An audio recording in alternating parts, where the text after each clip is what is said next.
So, what's up guys? Yan, kung makikita nyo, natanggal yung kanyang mga rim set. Kasi ipapakabit na ngayon ng ay pinakabit na pala ng kapatid ko yung yung light and hub na nabili niya. Pasensya pala guys dahil hindi ko na-unbox yun. Kasi sobrang excited ng kapatid ko. Nung dumating, diniretso na dun sa sa mga nag-a-align ng rim set. Yan.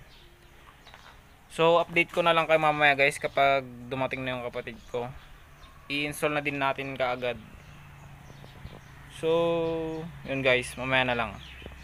So habang hinihintay namin yung guys, yung pina-align natin.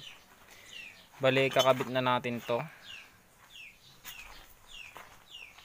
Bale yan guys.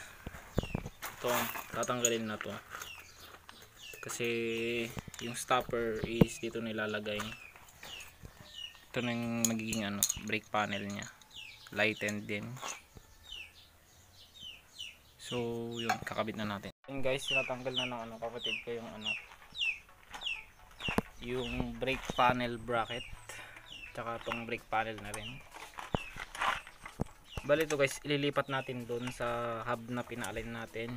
Tapos ito, kasi drum brake naman, kaya no need nang mag-convert.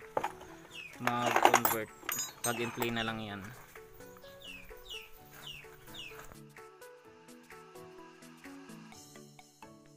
Guys, naalis na. Ito na lang aalisin, yung brake rod.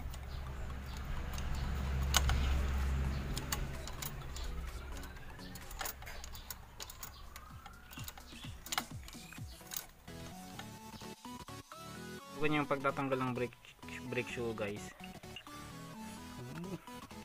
Hilahin mo lang yan. Hilahin lang dito mismo para matanggal. Yan. Next naman is ito, tatanggalin natin to guys. 10mm na na wrench yan. Tatanggalin natin tong brake arm para mahugot tong guys, lagayan ng brake arm.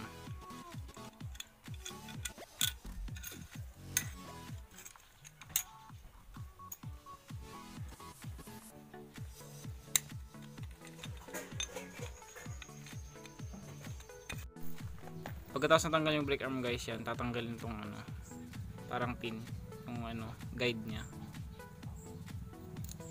Tapos susunod is ito, bali hugutin lang guys yan. Lightened na pang wave 125 na brake panel. Yan. Bali daw guys, hugasan nya muna. So yun guys, trinay natin yung brake panel na lightened. So yung bracket panel nya, wala nang bracket panel kasi may stopper na dito. Hindi na kailangan dito guys, doon. Kasi dito na yung bracket nya, yung stopper. So yun guys, kinuha namin to sa stock na brake panel. Yan, lalagay lang dito para para safe pa rin. So yun guys, sinatanggal niya yung sprocket kasi lalagay na mamaya para hindi na mahirap, tsaka mapabilis yung trabaho natin.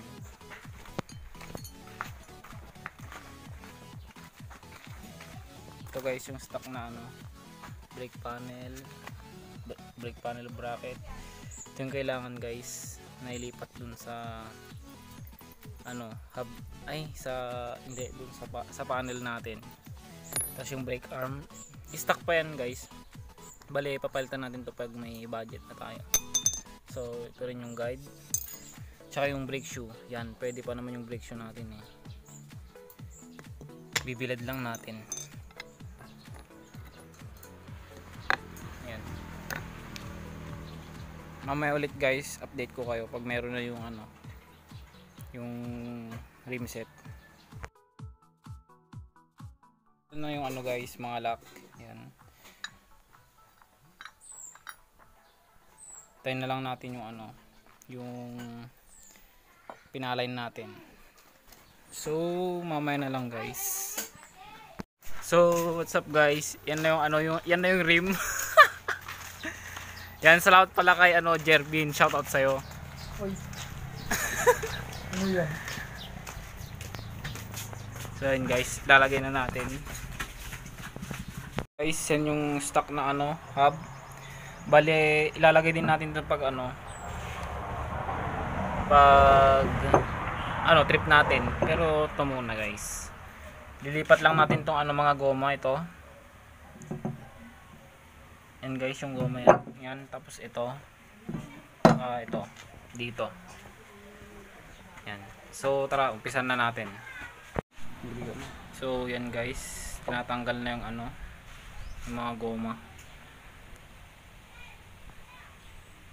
Tandan lang guys, kasi baka mahirap na, bibili pa tayo pag ano, naputol.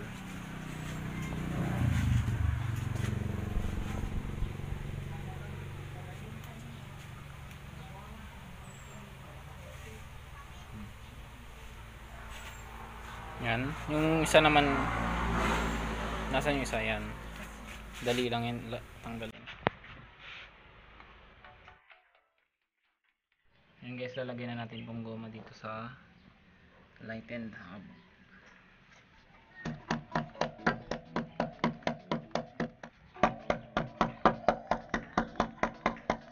Guys, okay na. Kasi ano, Graham Moto. Bali yung stock na bolts na lang ano, lalagyan natin dito sa ano, lock ng sprocket. Kasi magkaiba sila nito guys. Ito hindi ito natatanggal. Kaya ito na lang gagamitin natin.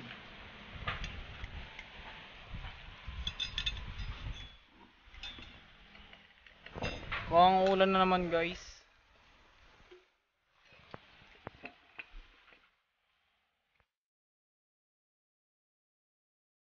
So ayan po guys, nailagay na nila yung ano, yung brake shoe niya. Hindi na nila na video kasi ano, medyo mahirap no. Ayan, ilalagay na nila yung ano. Yun.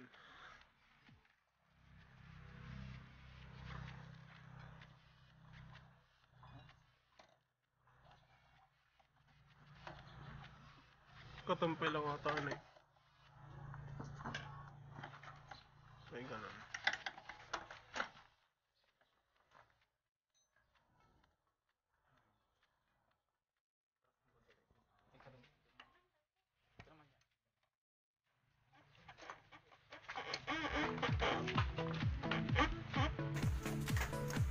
Talagang umanit-it ma eh.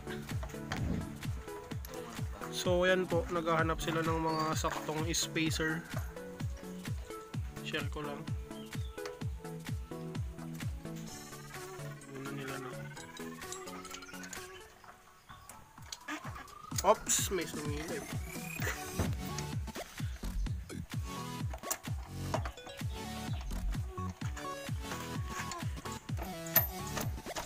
So ayan po, nailagay na nila.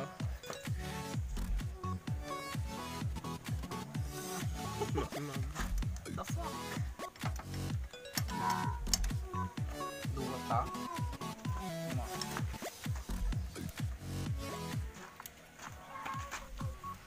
So ayan, ilagay na po. At umaandar na kahit hindi pa naka-on yung makina no. Tsaka patras po yung takbo niya. Hindi, joke lang. Ilalagay na lang po ni ano yung ano kadena nila.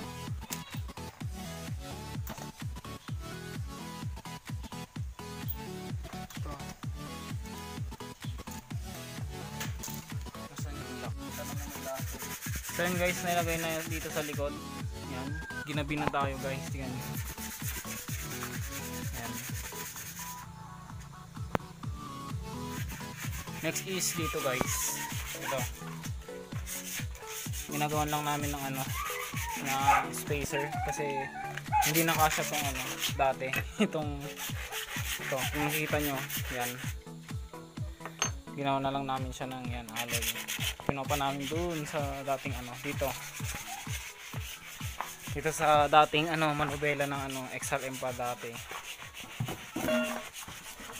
So yun, baka bukas na natin makita yung ano style pero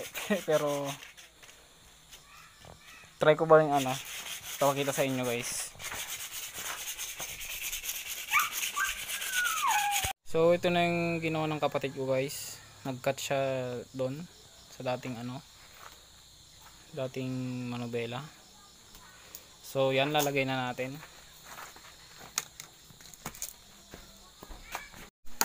Guys,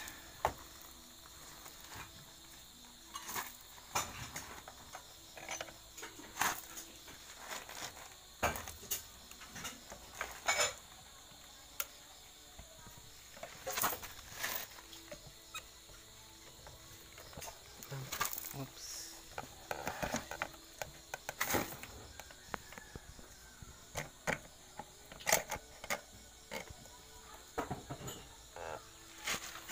Tsaka yung spacer na ginawa. Ayan. Sakto. Ayan, sakto guys. Buti na lang.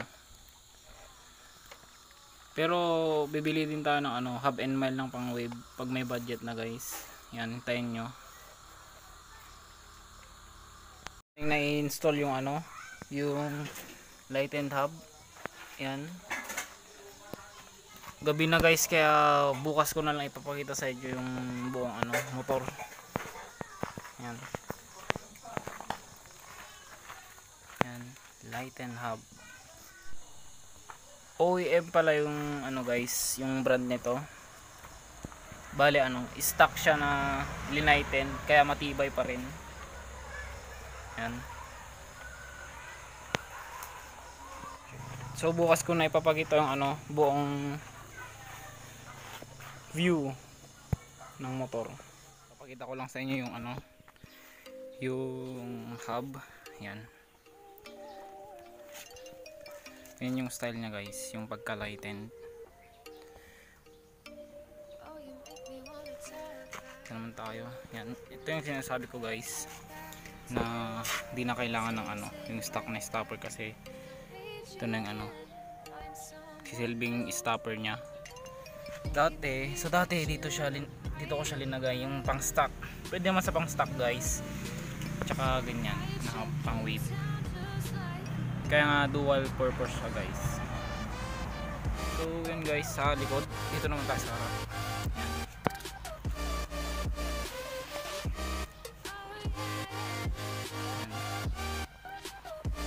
Tensya niya yung ano, yung washer natin, kasi ay yung spacer pala. Kasi ano, yung dati lang yan, kinat lang namin yan. So next siguro na bibilin guys is ano, ewan ko pa kung ano, kasi wala na tayong budget.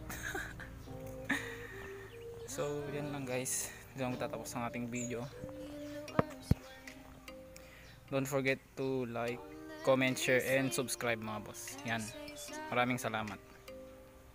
Nga pala guys, dahil matagal na tayong hindi nag-shoutout, mag-shoutout tayo ngayon. So, tara. So, ngayon guys, mag-shoutout muna tayo. Shoutout kay Adrian De La Cruz. Shoutout kay DJ Okaba. Shoutout kay G&J Razonable. Shoutout kay Mark Luis Dakigan. Shoutout kay Jericho Canlas. Shoutout kay Team PSMW to Bulacan. Yan. Shoutout kay Janiel Castillo. Shoutout kay Kevin D. Chavez. Shoutout kay John Rainer Plays. Yan. Tsaka ano guys, shout out sa inyo dahil patuloy niyo akong sinusuportahan. Every videos ko ano, dumadami yung mga views. Salamat sa inyo. Sana patuloy niyo akong suportahan. Yun lamang guys. Tsaka shout out kay Jervin Mendoza. Yan, kasi Siya yung pinagsakyan ng kapatid ko para mapa-align yung ating rim set at may kabit na yung light and hub. Yan. Shoutout sa iyo at shoutout kay kuya mo, Johnny Mendoza. Yan. Dito na matatapos tong video guys. Don't forget to like, comment, share, and subscribe. Maraming salamat sa inyo.